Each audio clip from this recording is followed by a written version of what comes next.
A contramano.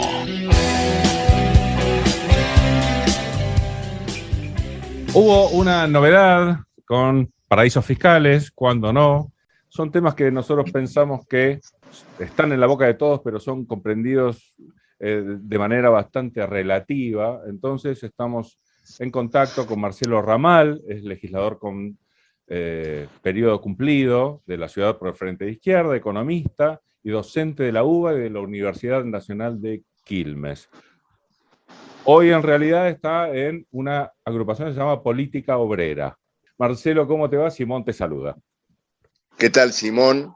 Gracias por el espacio y este intercambio que vamos a tener. A ver, contanos, ¿de qué se trata este nuevo coletazo de los paraísos fiscales? Por lo menos, coletazo mediático.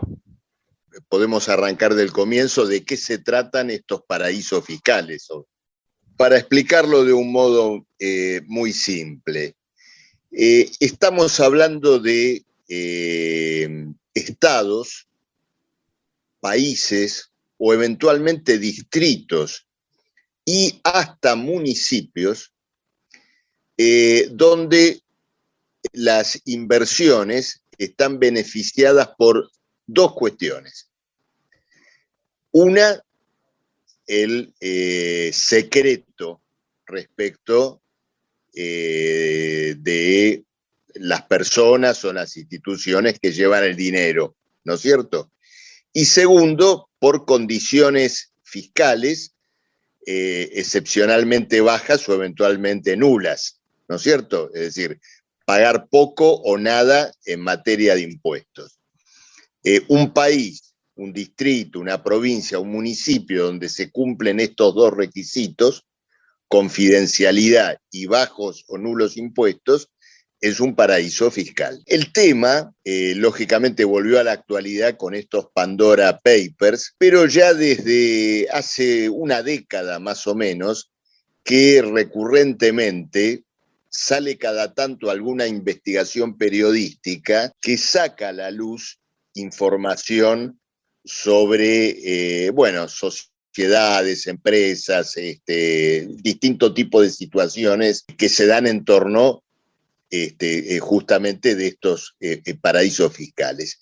Hay lugares que son relativamente conocidos, ¿no es cierto? Panamá, Islas Seychelles, hay lugares relativamente tradicionales. Luego, hay lugares que son menos conocidos, pero, por ejemplo, en Estados Unidos hay distritos que son paraísos fiscales, como el caso de Delaware, Dakota, donde se cumplen estas condiciones, ¿no es cierto?, que yo mencionaba anteriormente. El auge de los paraísos fiscales durante, digamos, los últimos 10 o 15 años tiene que ver, indudablemente, con, digamos, las tendencias a las crisis que el sistema capitalista, en un plano general, viene desenvolviendo sin ir más lejos desde lo que fue la gran crisis de 2007-2008 a partir de la falencia del banco Lehman Brothers en Estados Unidos. Desde el estallido de aquella gran crisis hay una tendencia muy fuerte a lo que podríamos llamar el ennegrecimiento de las finanzas internacionales como un elemento, digamos, muy poderoso. En parte porque, digamos, esto ha llevado a levantar la tasa de beneficio de muchos grupos empresarios que afrontaron serias dificultades. El otro motivo por el cual esto se ha desenvuelto es porque ha actuado como contracara de otra tendencia que tuvo lugar en el mundo financiero, que fueron las mayores regulaciones y controles que se intentaron establecer después de la crisis del 2008, la cual se atribuyó a lo que podríamos llamar un manejo irresponsable o poco regulado de los movimientos financieros en el mundo.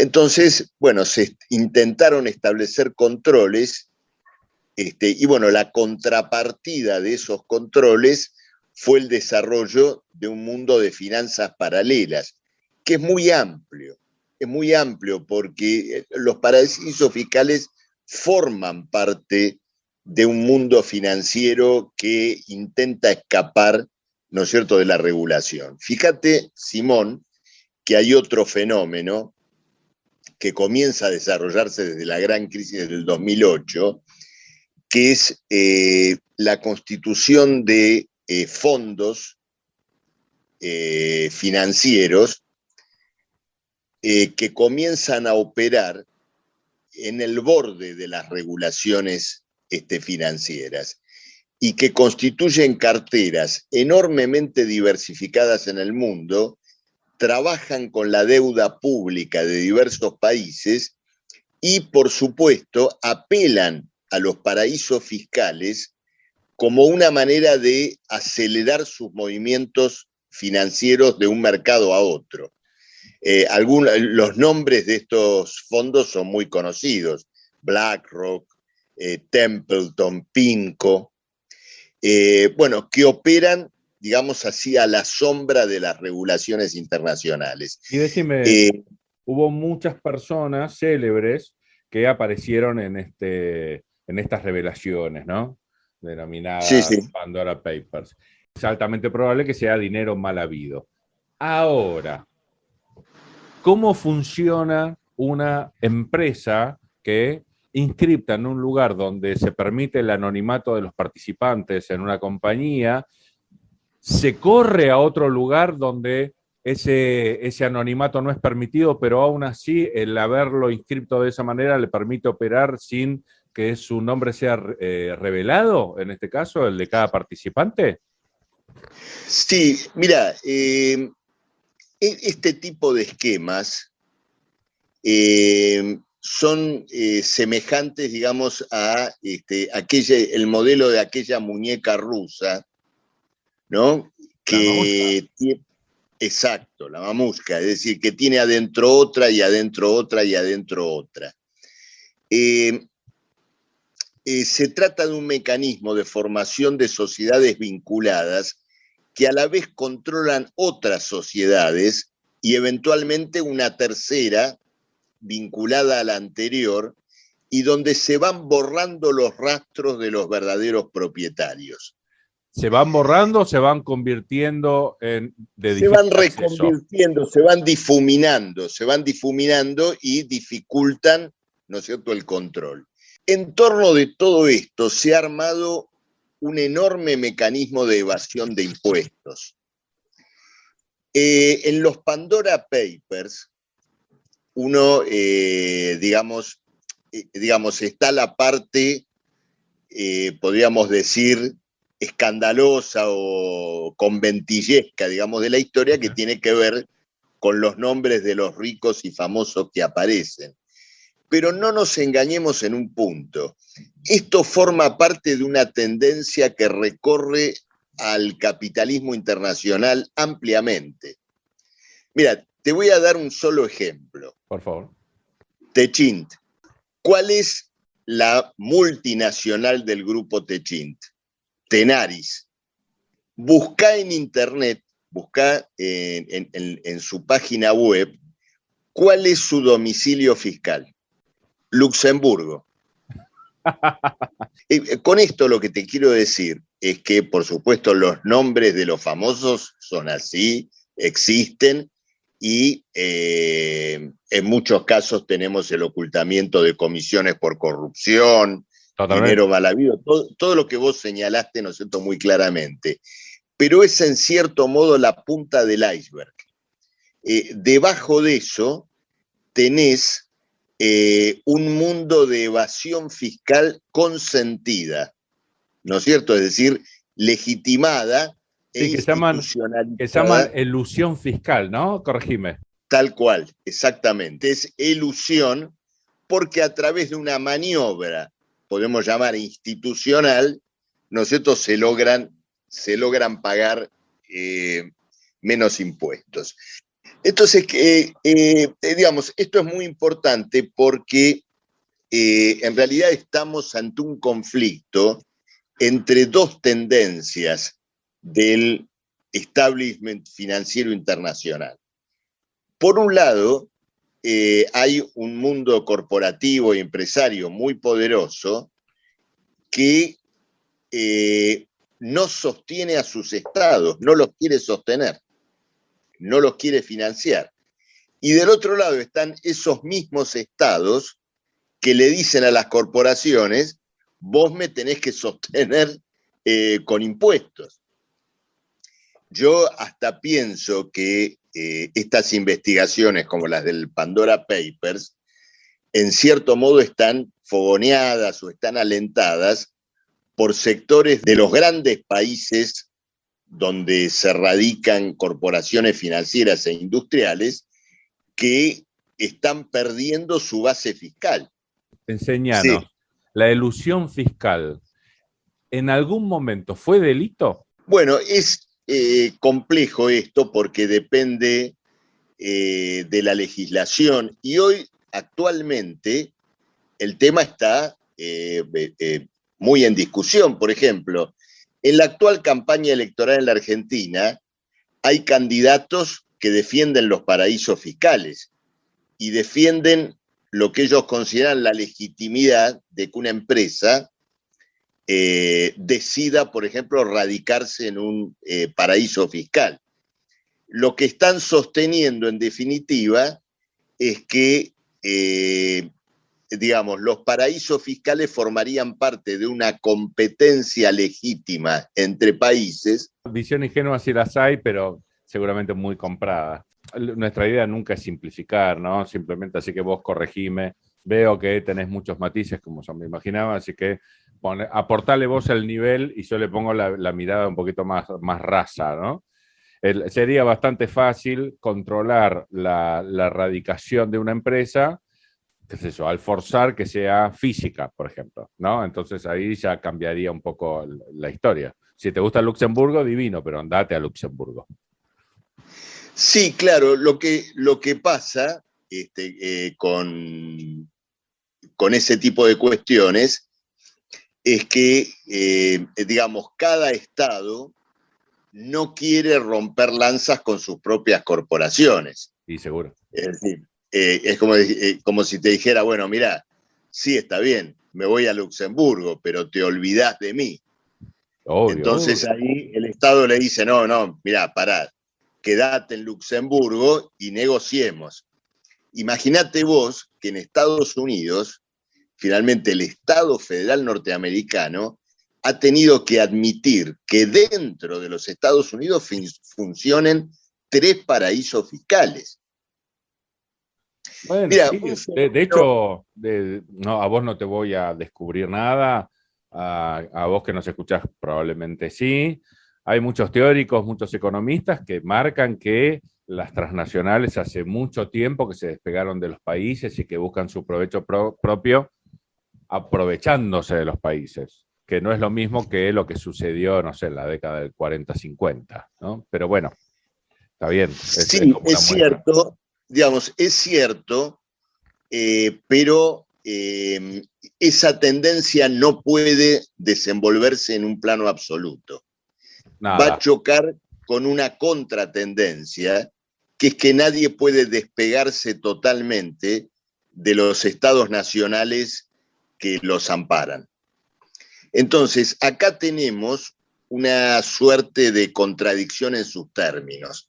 Capital internacional pide libertad para moverse, pide bajos impuestos, pero en ese movimiento desfinancia a los propios estados que en distintos aspectos los terminan, digamos, amparando o brindándole, digamos, otro tipo de prerrogativas, por ejemplo, en materias de aranceles, en materias de protección a ciertos mercados. Entonces, acá tenemos un choque interno de un capitalismo en crisis. Simplemente te marco esto en el sentido, inclusive para que el oyente vea que debajo de la trama novelesca o más escandalosa de los nombres y apellidos que aparecen en los paraísos y demás, hay un conflicto económico y político que tiene una dimensión mayor. Es decir, hoy la elusión fiscal es una tendencia orgánica, estructural, que recorre a las grandes corporaciones empresarias en un sentido muy amplio. Y decime, Marcelo, las empresas que fueron, cuyos nombres fueron revelados en este Pandora Paper, en verdad no sufren ningún tipo de escándalo, me da la sensación. Los únicos que sí lo hacen son los personajes que aparecen con dineros que supuestamente no tenían, los personajes individuales. Corregime. Claro. Bueno, tu observación me parece muy aguda, porque yo esto que te digo es puramente una conjetura, una cosa personal, pero en esto de los Pandora Papers, yo veo dos cosas, ¿no es cierto? Y que tiene mucho que ver con lo que vos decís recién. Una es, digamos, esto de, digamos, los escándalos, las personas que al figurar ahí, lo que vos te preguntás es de dónde sacaron la plata, ¿no es cierto? ¿Por qué tienen esa cuenta y todo lo demás? Ese es un aspecto. El otro aspecto, que tiene que ver más con las empresas, es como una especie de salirse del closet, ¿no? Es como decir, bueno, sí, ¿y qué? Okay. Sí, tenemos el dinero en un paraíso fiscal, formamos una compañía en Panamá, formamos algo acá, tenemos esto allá. Es decir, hay también una suerte de blanqueo de todo este tipo de operaciones, ¿no? De blanqueo, no en un sentido de blanqueo fiscal, de blanqueo informativo. Entiende, sí, ¿no? Blanqueo ante la opinión pública. Hay algo de esto que tiene mucho que ver con lo que señalábamos antes, ¿no es cierto? Con esta suerte de paralelización de las finanzas internacionales. Fíjate lo siguiente, yo te mencioné, no es delito, claro, a lo sumo quedan es poco cómodo que se note que hacen ese tipo de operaciones, pero no es delito. Te voy a dar implicancias más amplias de esto. Yo te mencioné que hay candidatos que han considerado la legitimidad de los paraísos fiscales. Son los mismos candidatos que plantean, por ejemplo, la desaparición del Banco Central. Decir nombres, ¿no? Por favor, así queda todo claro. Bueno, por ejemplo, Milei, ¿no es cierto? Bien. Plantea la desaparición del Banco Central. Y alguno dice, bueno, es delirante. Ojo, analicemos las implicancias. ¿Por qué? Porque, digamos, no digamos ya yo he escuchado, está la propuesta de hacer desaparecer el Banco Central, pero digamos, una variante de este planteo que también se escucha es hacer funcionar al Banco Central con un sistema de encajes 100%, ¿no es cierto? Que sería como neutralizar el papel del Banco Central como generador de crédito.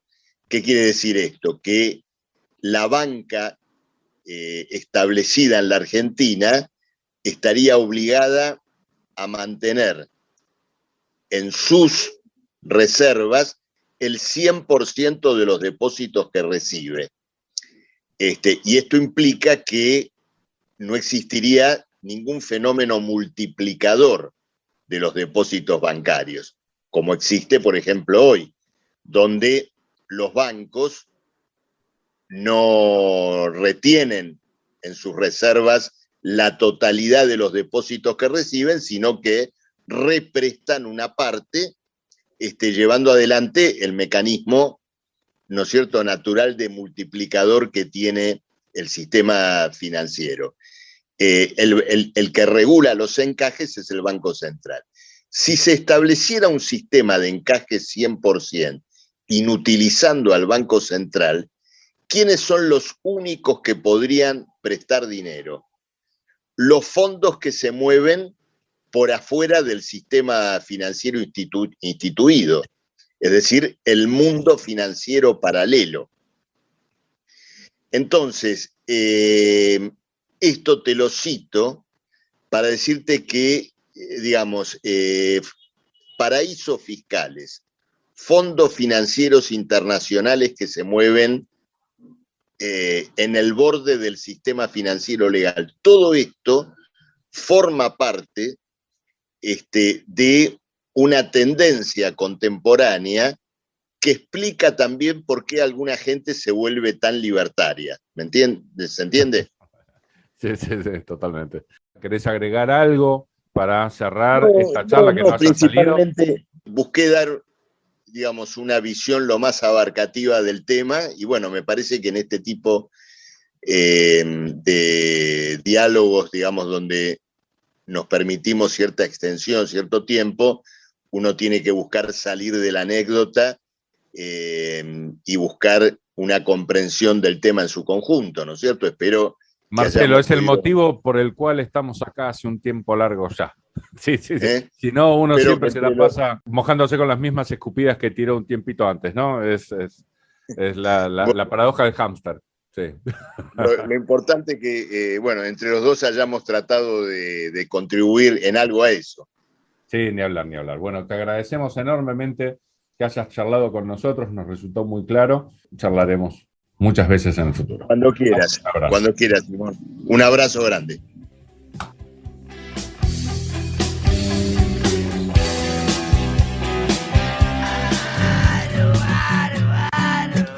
Te voy a decir algo importante. Es importante. Primordial, muy necesario. Escuchá A Contramano. Hablamos de cosas re importantes. A Contramano.